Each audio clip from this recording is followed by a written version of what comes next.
Hola amigos, ¿cómo están? El día de hoy es el Día Internacional de las Lenguas Maternas. Es por ello que quiero felicitar al pueblo maya y a los maestros porque son ellos que le dan la fuerza a nuestra lengua maya. Vishabeleshlak esh keshiwa malo be, behlai umang inal natsil ano, leolale takin chimpoltik maya ka yetele ahkansa hobo tumenletio be putzaiko umuk mayat an. Es por ello que también el día de hoy les voy a leer dos textos en lengua maya.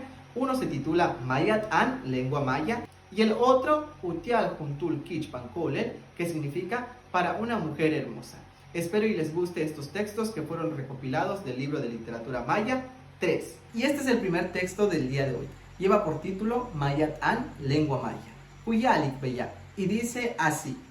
Mejempalalesh koneshkanik. Mejempalalesh koneshk asik. Le uchbent ano. Le hatzut ano. Le tiakuyalal mayat ano. Ulumilek ambul yetele queja, yab ukimak ta uyol, tumentanu kanah, tumentanuk asal, utanil ek chibalo. Unip olal kutsaik ek chibalo, unip olal kutsaik tuyolal, tanu kanah, tumentanuk asal, uhatsutzil le mayat ano. Leolale, machahikesh utubul, humpel esahil, utial tulakal. Leken uyubob tan, leken uyubob ay, tiutanil, le mayaubo. Utzima, Shognal, Benito Román, Setinate. Y este es el segundo texto del día de hoy que lleva por título Utia Juntul Kichpan Kolel, que dice así: Huyalik Beya, Hach Kichpanech Kolel, le detike, le ken impacteche, usasil tal inwich. Teche Kolel, Beyech hum el chaklole. Hushitil tanu talu sastan, tumenteche.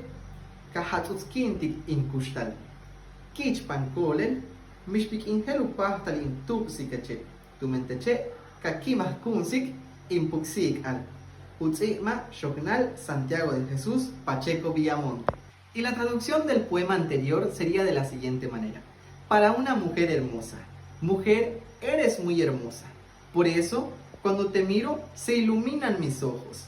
Tú, mujer, eres como una rosa roja que se abre al amanecer, porque tú haces que mi vida sea hermosa. Hermosa mujer, nunca te podré olvidar, porque tú alegras mi corazón. Escrito por el estudiante Santiago de Jesús Pacheco Villamonte. Y bueno, espero que les haya gustado los dos textos que recopilé del libro de literatura maya 3. Les dejo el enlace de este libro en la descripción del video. Malo, canantaba, bueno, cuídate.